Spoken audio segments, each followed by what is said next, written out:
Dollar. Dirt and money, no soul. Had to go and get it, ain't no time to kick it. Got a stack and flip for my foes. Dollar. Please tell me you can hear me. Don't turn your back and don't neglect me. Just let me know if you need me. Dollar. Let me watch out for my partners. Keep my money long, get my team strong. Let me run away from my problems. Yup, what's good, original crew, man? We're back. We got another Patrick CC. We got, again, hey, I'm going to butcher this name. Hey, do not shoot me. Unfortunately, I think I've seen the face and I ain't really familiar. You know what I'm saying? I don't be over there on that tickety talk like that. Trying to say, but I don't be on TikTok and stuff like that. The face look familiar. But is it the D'Amelio or the Amelio? I don't know, something like that. Experiment failed. Now they won't go away. Yeah, but I've seen it before, though. D'Amelio or D'Amelio? Yeah. I don't know. We're finna find out from Patrick, man. So, with that being said, before we get into it, make sure you check out the link he's in the description box. Down below. You already know where to go. If you want the first part, you gotta do it. Check out down below. Also, if you enjoyed today's video, knock it in with a thumbs up. Are they Italian? Good question. Are they Italian? You know? I see a lot of vowels. It's a lot of vowels. But let's go. Let's check it out. Let's see what Patrick got to talk about, man. Let's go. There's probably one thing that comes to mind when you hear the name Charli D'Amelio, and that's TikTok. In March of 2020, she became the #1 most followed TikToker in the world, and for most of you, that's all she will ever be. However, her and her family have tried just about every career imaginable since their meteoric rise to fame, yet they are still known as being famous for nothing. Today we are going to look at the incredible story of a normal American family who was launched into fame for no reason, and how they are destroying their family trying to entertain an audience that does not care about them. Are they trying to copy the Kardashian platform? I honestly don't know much. I know her face when I see it. And then I knew something about, a TV show or something. Yeah. I knew about that, but I never, tuned into it. I don't really know much. You know, the Kardashians, a lot of people were like, oh, okay, we're familiar with your dad because he was attached. He wasn't lead attorney. He wasn't even secondary lead attorney. We just knew he was some type of attorney. And y'all was in the rich area of Brentwood of L.A. Yeah. And I guess somewhere y'all connected to O.J. Simpson. That's the way we knew a Kardashian, but as you started unveiling everything else, it's like, oh, she married the Olympic guy, and you know what I'm saying. But other than that, hopefully we get to discover their financial background, what does the parents does to be able to obtain this wealth besides TikTok, because obviously I know some people say she was already came from money before she had even blew up on TikTok, right? Well, I don't know, but hopefully we find out more today.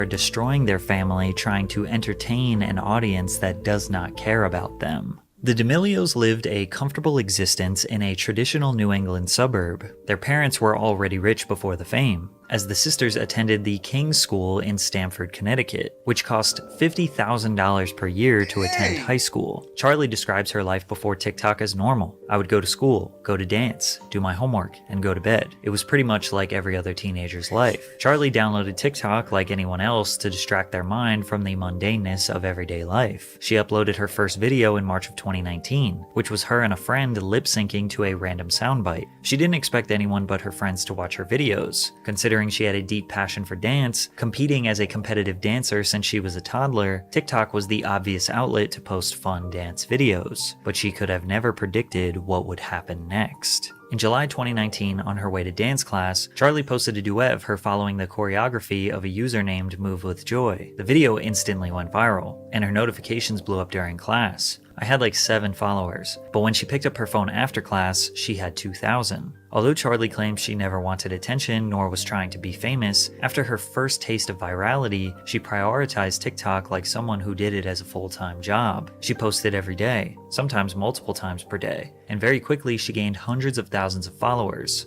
Although she was a skilled dancer, it's not like she was doing Jabberwockies level moves that would impress you. In fact, you wouldn't be able to tell that she was a skilled dancer from the mediocre moves she posted on the app. So why was she so popular? Well, even she didn't know. I wish I could give everyone an explanation as to what happened, but I have no idea. I'm just doing what I do every day and posting it, I guess. It's very insane to me, as it is for everyone else watching. At the time, the app was dominated by young users. TikTok classified more than a third, roughly 16.6 million, of its 49 million daily users in the United States as being 14 years old or younger. Charlie was 15 years old at the time, making her appealing to the age group of the most active users. Since it was working, she just kept posting, kept trying to grow and see what happens. But her being popular became somewhat of a joke. The Charli D'Amelio challenge was a huge trend where people would overreact to her incredibly average TikToks. And I never...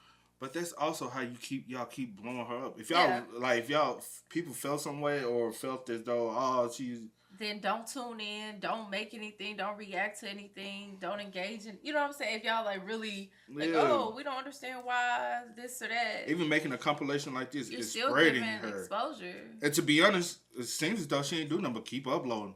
Once you keep uploading like that to any of these platforms, the algorithm likes you. Yeah. With the algorithm liking you, it's gonna automatically push you to people who never heard of you. So you're gonna easily blow up. Yeah. A huge trend where people would overreact to her incredibly average TikToks. In a never-ending ironic loop, people were going viral reacting to her videos, which made her even more viral, which led to even more people asking, why is she famous? Making fun of her became an easy way to gain millions of views, but some things she did were genuinely cringe, like her very first YouTube video intro. Hey guys, it's Charlie and I'm super excited to be sharing with you my first ever YouTube video on my YouTube channel. As you can imagine, this became a huge meme. Hey guys, it's Charlie and I'm super excited to be sharing with you my first ever YouTube video on my YouTube channel. Hey guys, my name's Jay. My dad left me at 6. Ooh. Oh! Not many people were making money on this app at the time, but in 2019, being a full-time social media personality was a realistic career path, so she definitely had that in the back of her mind and kept pushing along. Then one dance defined the rest of Charlie's career. In October 2019, she performed a dance called the Renegade, which was a popular trend coinciding with the K-Camp song called Lottery. The simplistic moves made every teenager on the internet want to give it a try. She was already popular, but this exploded her to over 5 million followers on TikTok. Lottery became the first sound on the platform to reach 20 million videos. If you were unfamiliar with the app, you would think this was the only TikTok dance. Charlie would post multiple videos per week doing this. What's that her? She look a little stiff compared to everybody else.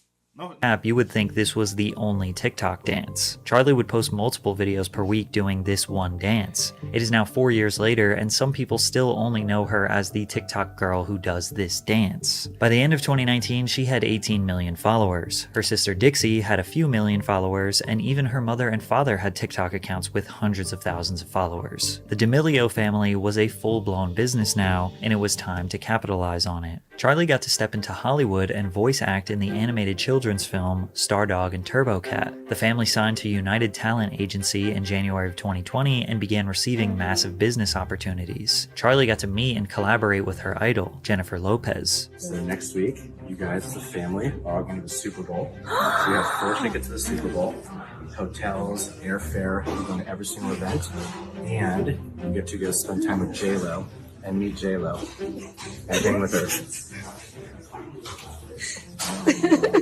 She was also featured in a Super Bowl commercial for Sabra Hummus.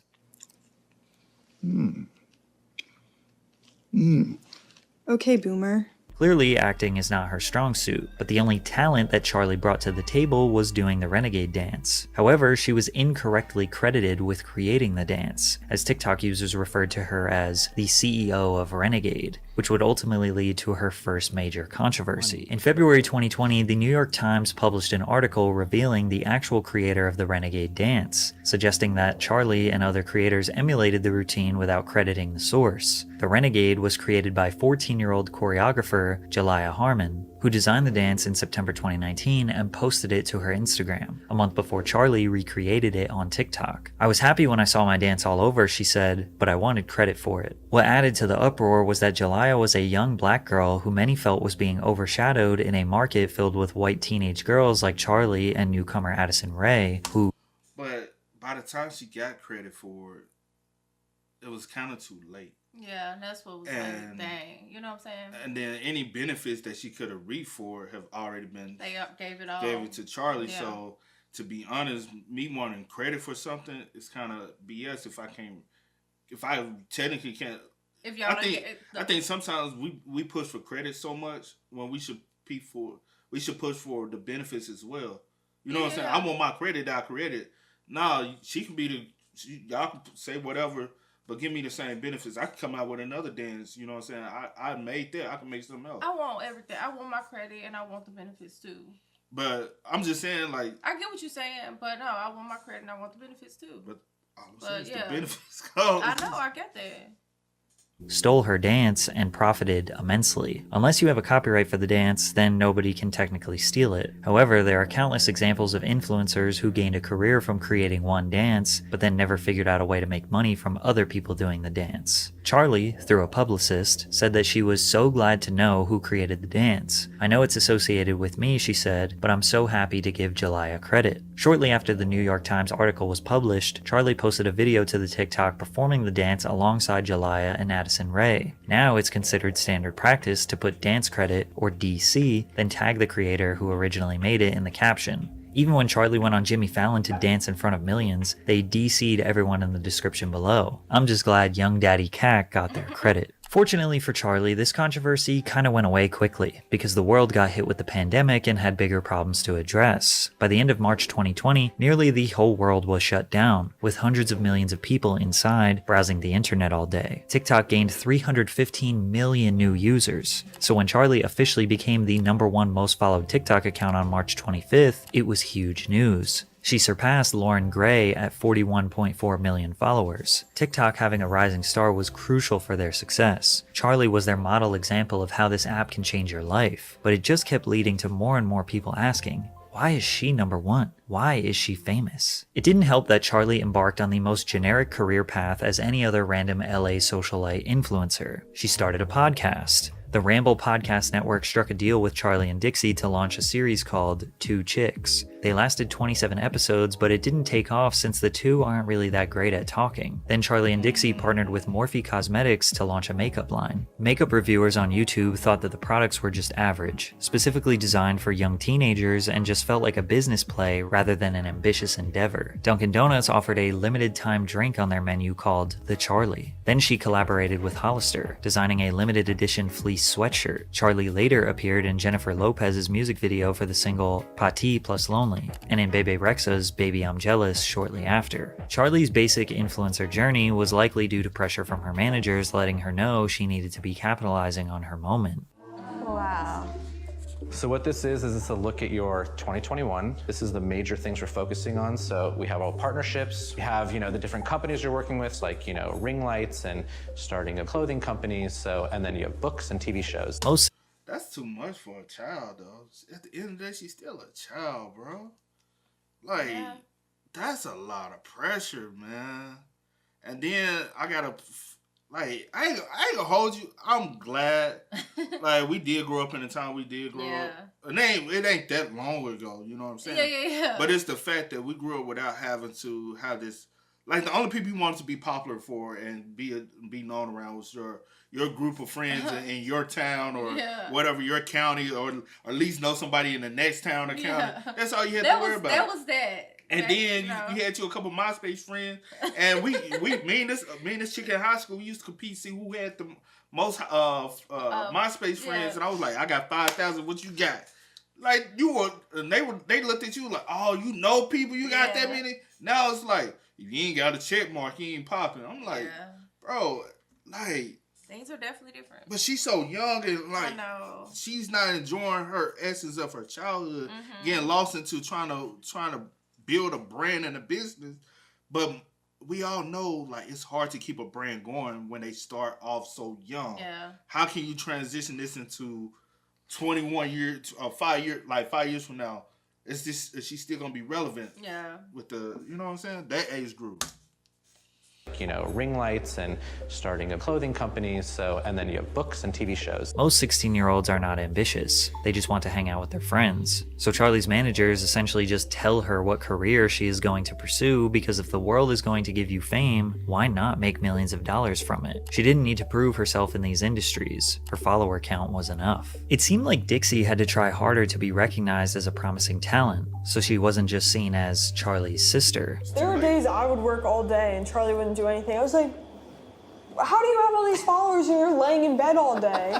Dixie made her acting debut in the Brat TV series Attaway General. This show is essentially a low-budget Grey's Anatomy, replacing the adults with TikTok influencers who can't act, including Dixie despite her theater background. Instead of incorporating real-life scenarios to teach important values to children, Attaway General is filled with unrealistic scenarios where these teen volunteers find themselves assisting patients in critical conditions with severe medical injuries despite having no qualifications. They also casually walk around the hospital, in and out of patients' rooms, and randomly break into TikTok dances in the hallway. The show received terrible reviews, sitting at an abysmal 1 out of 10 on IMDb. Dixie left the series after 1 season to focus on her music career, but her music career didn't really go smoothly either. Be Happy was Dixie's debut single, which focused on themes such as mental illness and depression. As she was hyping up the release, nobody had heard her sing before. She was notoriously a bad dancer and now a bad actor, so nobody really knew what to expect. What they got was Dixie moping around her multi-million-dollar LA mansion, asking everyone to let her be sad. It was your standard formulaic pop song with Rebecca Black Friday. I don't want you sitting moping around I'm seeing you with too much wealth. And you talking about let me be sad.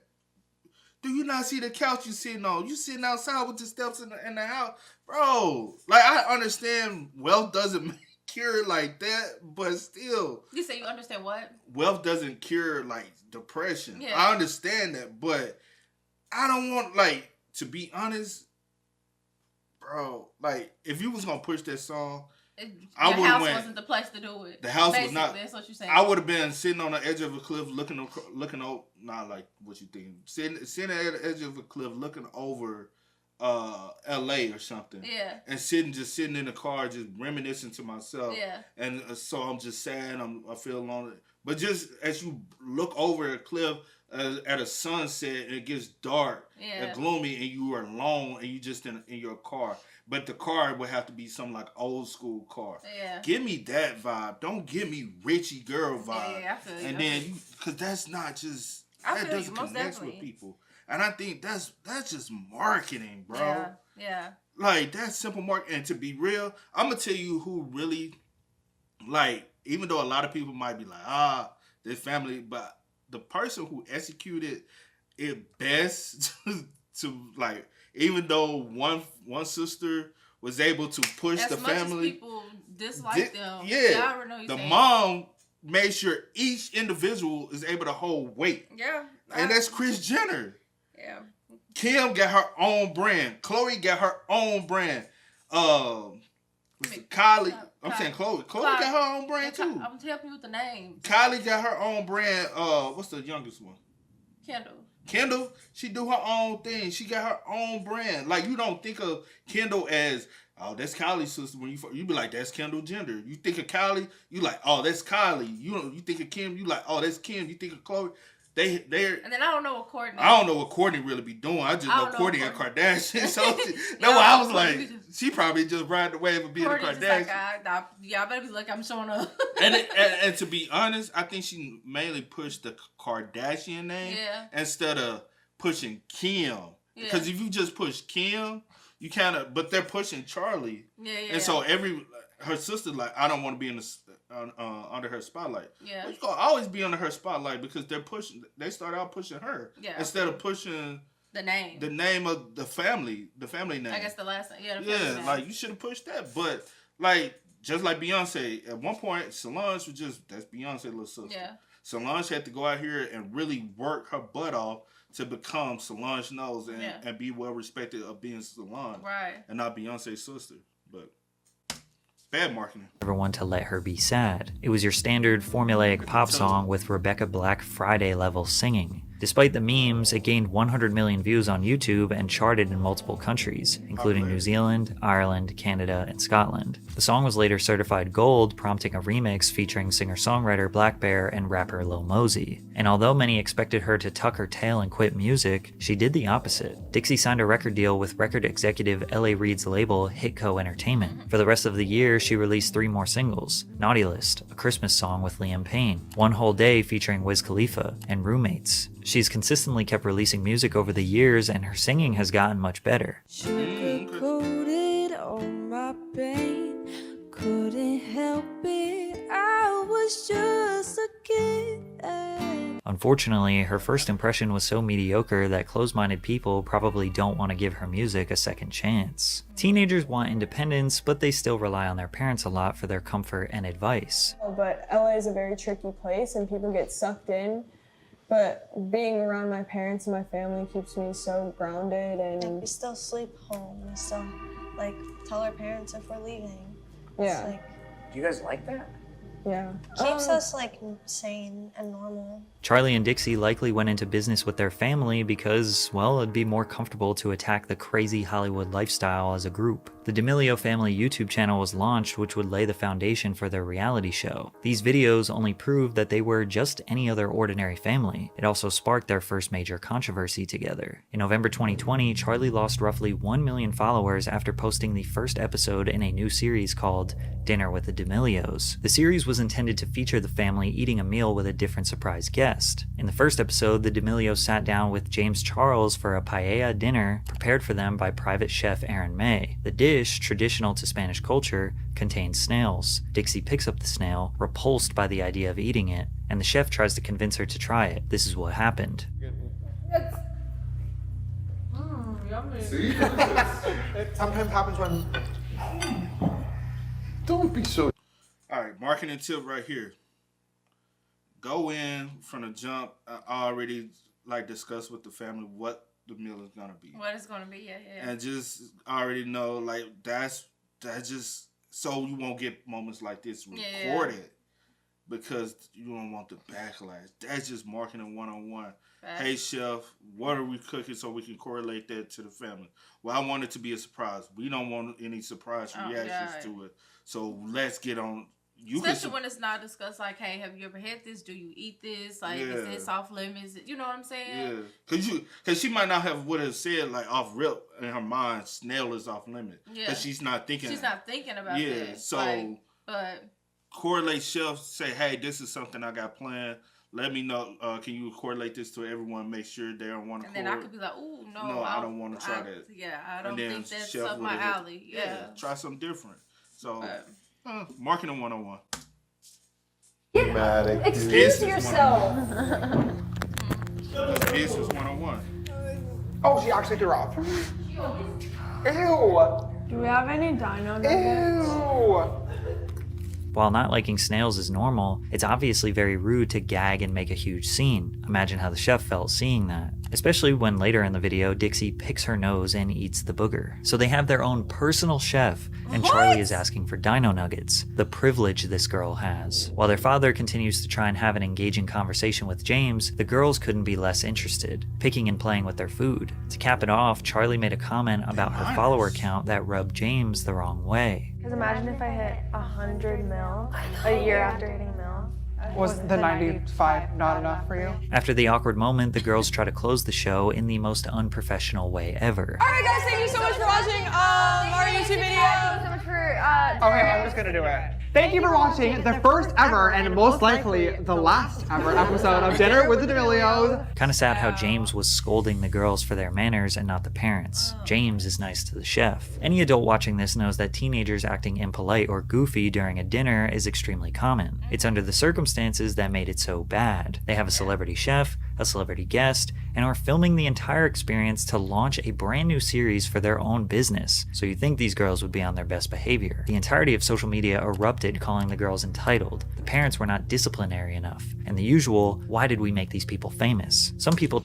We don't know how the parents dealt with the situation after the fact. They might not want to say anything on camera. Because they know, hey, it's recording, whatever the case may be. And then I do feel like in a a lot of times people get caught up like in the moment itself and forget that some of these people like that y'all are tuning into or that y'all have made famous are minors. They're minors, kids. so they're being like, childish. They're immature. They're you know, being childish. They act like this on a regular, so they was just like the camera on, like just it's being just ourselves. You know what I'm saying? But I don't know, child.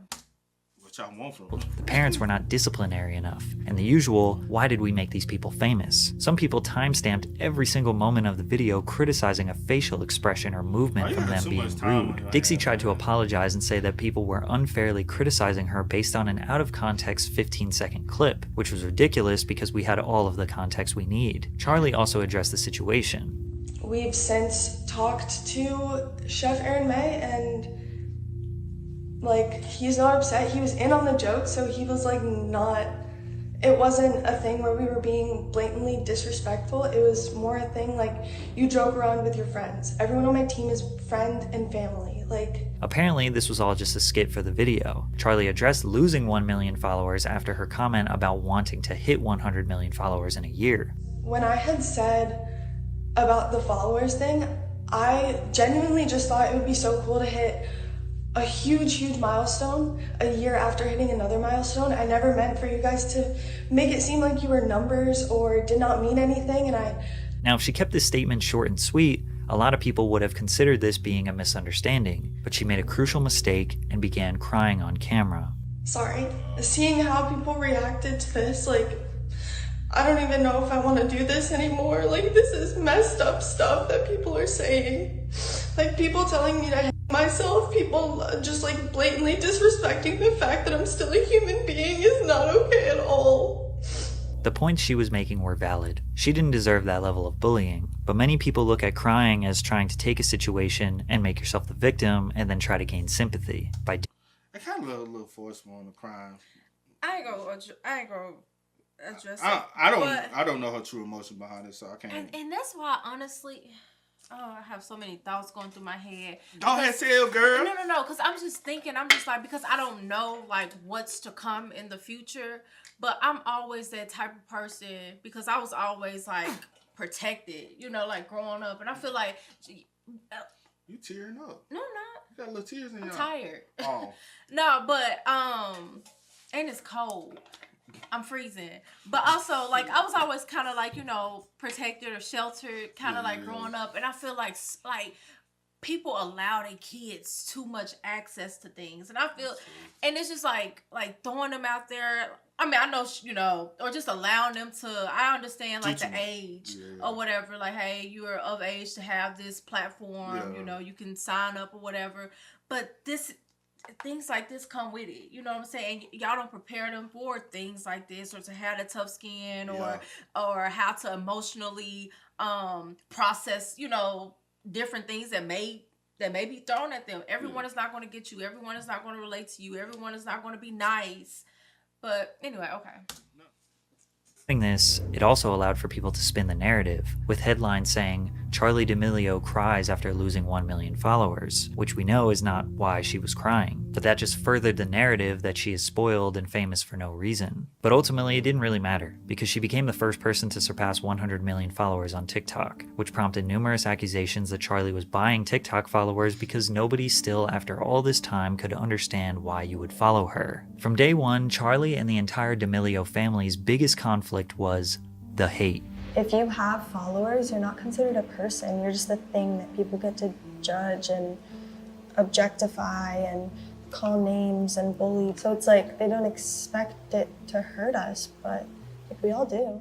Being judged by the entire world is difficult, especially when there isn't much to judge. People usually acquire fame for possessing a skill or talent that is extraordinary, which makes people flock together to pay attention to that skill. You have to work, grind, show passion and dedication to a craft for years before anyone is going to respect you. They were given followers and fame and feel entitled to be given support every time they find a shiny new career they want to pursue. So people give hate to the D'Amelios because they get to waltz in any creative industry other people are dying to get into. They get paid more for mediocre work than experts in their field. So it's not surprising the world wants to hold them to the same standard as experts since they are getting paid just as much as them. Charli became a New York Times bestseller after writing a book called essentially Essentially Charlie, The Ultimate Guide to Keeping It Real, which covered topics. Going back to one thing you said, I just want to, because what he just said right now is nobody, and what they were addressing, nobody really, like you said earlier, they're young, they hopped into something not expecting to blow up the way it did. And nobody's teaching you how to deal with the internet in the world. Yeah. And it's like, you know how I always talk about how in the music industry it's the lack of like artist development and going through that process to learn how to deal with the industry. Right. I think there's a need for like talent development too. And somebody to coach people and, hey, let's set up these certain things and these, just so we can work with you, let you learn how to understand this business so you won't.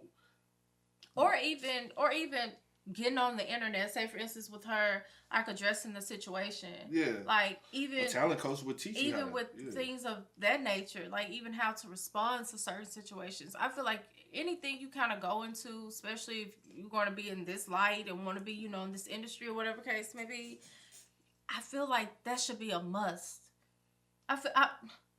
Well, for some people it's not a must, but I feel like it should at least be on the, you know, agenda to be like, okay, let me make sure that, I guess it'll be more so on her parents because she ain't thinking about that. Well, like or she has a talent. What was? But she has a manager. A manager. But I'll say this, to be completely honest, no matter what platform you're on, and no matter how many followers you come across, you yourself also have to kind of train yourself how to deal with this. Like us, for instance, we get a lot of weird hate. We just got it. Just weird out of left field that has nothing to do with what the video was about. It just, like, we get it, honestly, we get it on a daily basis, randomly out of nowhere. Yeah. And it's just like, why? Yeah, and true. Nobody's, right, us, we don't have, like, access that she has. Yeah. So nobody, even with us, nobody's teaching us how to respond. It's like, to be honest, we talk to each other how we should handle situation and how we should respond, and not to aggressively go at it and stuff like that. And because you know me, I'm the type I want to snap back. And you told me, hey, calm down, just don't respond. The best response is no response. Or if you're gonna respond, just learn how to with a certain way. Yeah, just learn how to speak. And you have, and I've told you sometimes, hey, see, don't worry about it. You like, and see, don't blow up as much as I will. But it's just sometimes it depends on what day you catch me on. But I get what you're saying. Yeah. But for me, I'm an adult.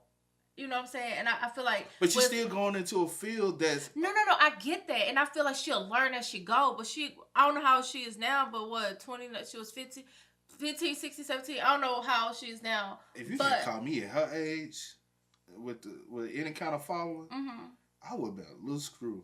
That's what I'm saying. That's exactly what I'm saying. Like, I don't necessarily expect a 15-year-old to know how to handle every situation. But I respect you at your big age to know how to, you know, handle certain situations or how to speak or how to address or talk. You know what I'm saying? Like, I feel like it's just a little different. I feel like if you're going to have your kids to be like, okay, I'm giving you that push to go out here, you know, and be the face, you know, of the family or whatever the case may be, at least get them some type of, you got the finance. He got the finance to get them some development. Yeah. You can pay for development. Yeah. Like, you can pay for development coaching. Like, hey, we, like, Thursday evening, you got class, you're going to go sit with this development coach. She's going to teach you how to do this and teach you how to do that. And we're going to, you know what I'm saying, pay to help your kids become even more successful. I mean, if that's what y'all are going to do. True. I mean, I guess.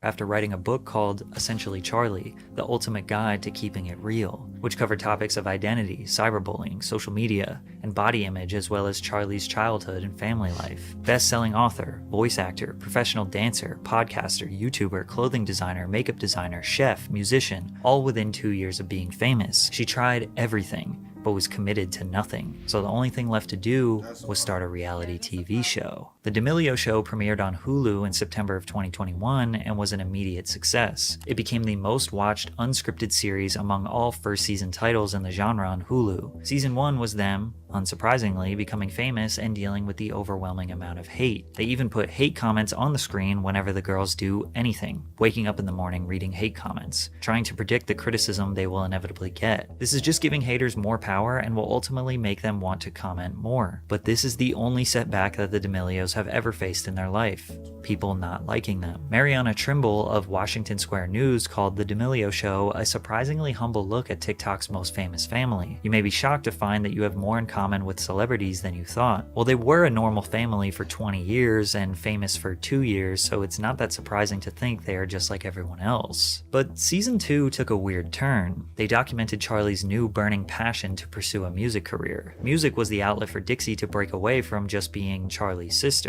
and since Charlie was speedrunning every career path, you would think they would just let Dixie be the singer. But to make it worse, they lied to Dixie for months, claiming that Charlie was at acting class when she was getting singing lessons. So when they broke the news, Dixie wasn't happy.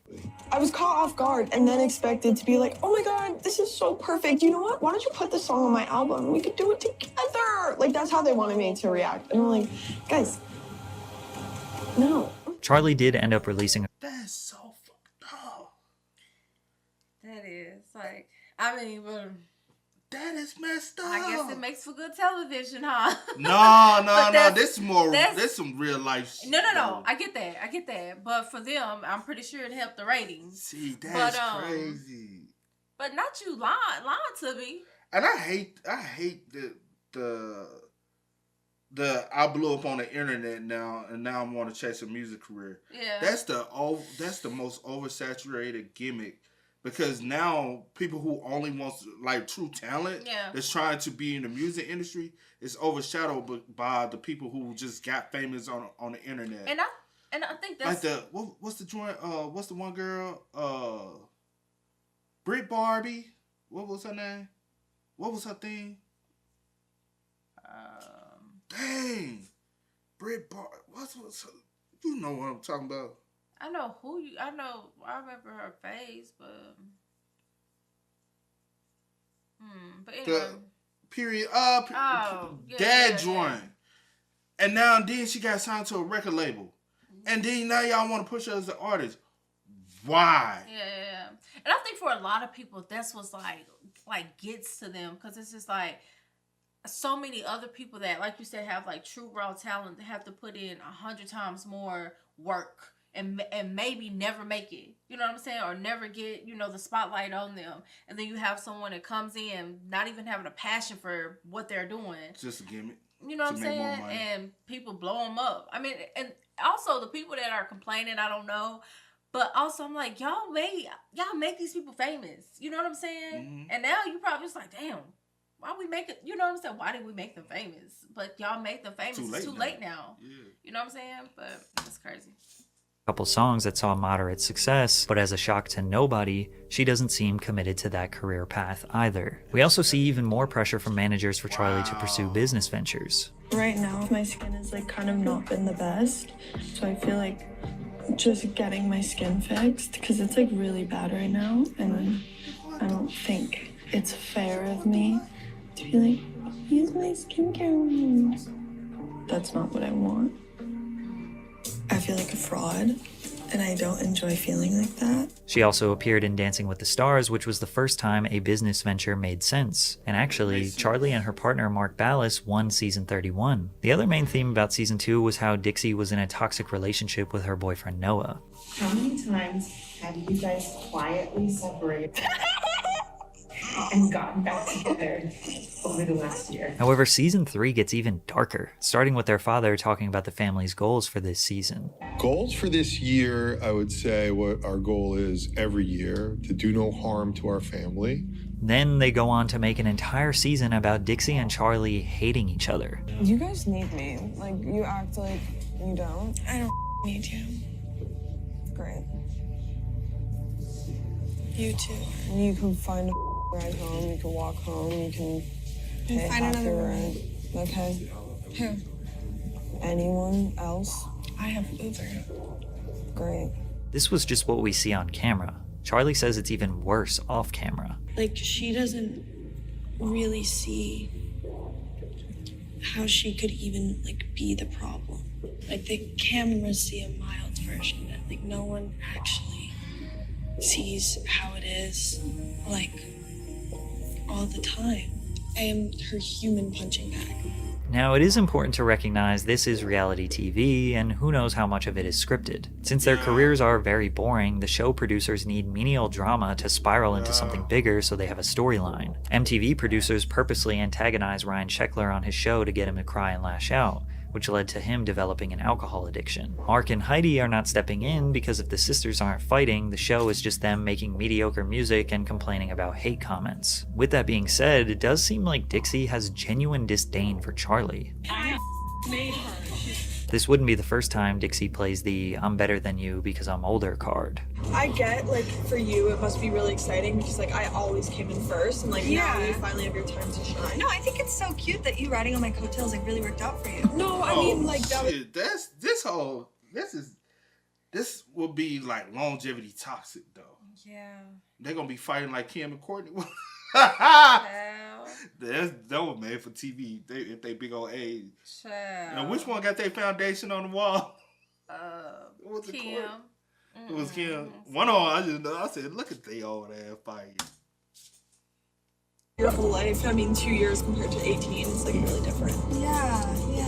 And again, it's reality TV, so we have to take this with a grain of salt, but kind of seems like this family is destroying itself. But the interest in the D'Amelios is drying up, because they're just a normal, pretty non-problematic family, which for the sake of humanity is great, but for entertainment, it's stale. All of their controversies are nothing compared to most celebrities, which, again, that's a good thing. The Kardashians maintain their fame through calculated publicity stunts, drama, sex tapes, contractual relationships with men who are A-list celebrities, having children. Reality TV is a soulless industry. Nobody's life is interesting enough to be on display like this, so you either have to intentionally create conflict or your show gets canceled. We usually deal with celebrity nonsense because they offer something of value in return. Kanye continuously disappoints his fans, but he has created so much great music that they will block out his antics and praise his art. Similar things can be said about Shia LaBeouf or even Bam Margera. Even though the D'Amelio controversies are small and Charlie is pretty unproblematic, most people don't rush to her defense because she is known for TikTok dances and brand deals. Nobody's gonna be like, I'm gonna ignore the Charlie controversy because she drinks Dunkin' Donuts coffee so well on her TikTok. It seems like this family is trying to force themselves to be something they are not, and it may be destroying them. Forbes reported Charlie made $17 million in 2021, and their family company is worth $100 million.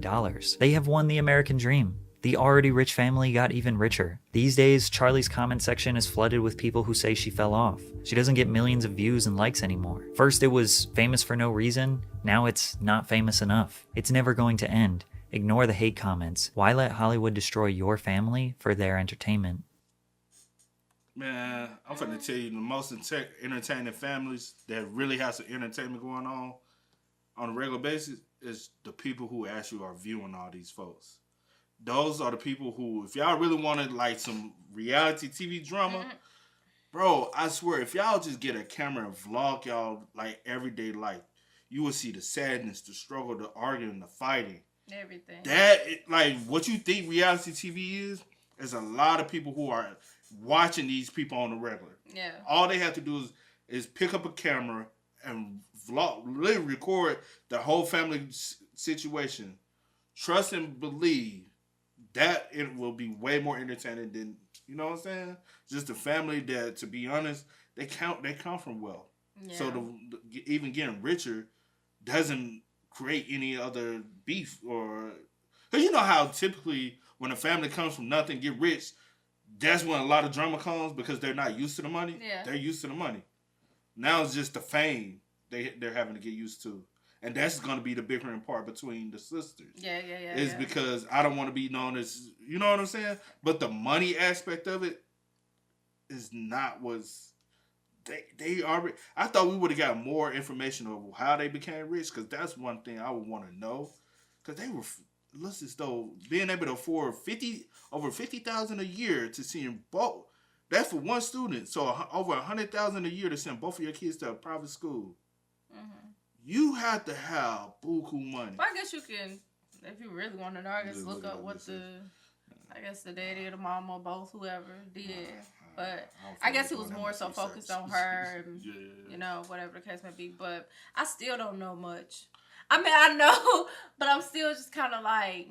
The only thing I would say now is I hope that this doesn't lead to, all right, we got to find something that keeps relevant. And when you start forcefully searching for things to... And it gets ugly. It gets ugly. And especially like when you have like this management team, all they looking to do is make $1. So they're going to do whatever they need to push. And that's then when you get lose the yourself. Kim situation. That's when you lose yourself. And do not go their route. A lot of people have done it in the past where, hey, we have to have something to stay relevant, especially when it comes down to these reality TV shows and stuff. Yeah. They getting ready to get cut off the cast. I gotta drop a sex tape. Yeah. Or hey, I gotta do something scandalous to get my name buzzing, just so the ratings can be there. Yeah. Like if you phase out, just phase out. Obviously, y'all have money already previously before. Yeah. If y'all lose this a little bit amount, I'm sure your dad seems like he's already a strong financial guy. He already got some stuff already in line. So because nothing ever lasts forever. Yeah. But whenever this does fickle out, y'all will still be set. Yeah. So don't go through the... I was just about to ask. I wonder, because again, I don't like really know much. Yeah. But I wonder if they still have the reality TV show. I can look it up. Yeah.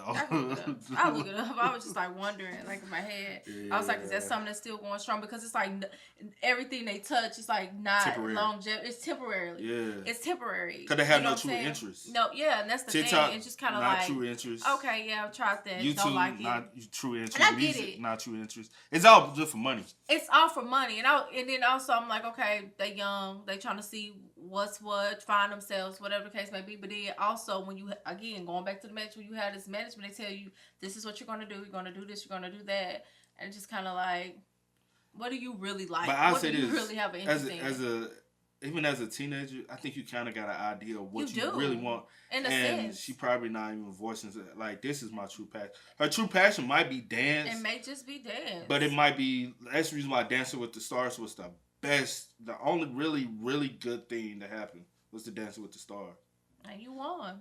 Because obviously, the acting, not that good. Singing, not that good. It's going to automatically get views and everything because of the popularity. Popularity doesn't equivalent to actual good talent. Facts. And that's what people need to realize.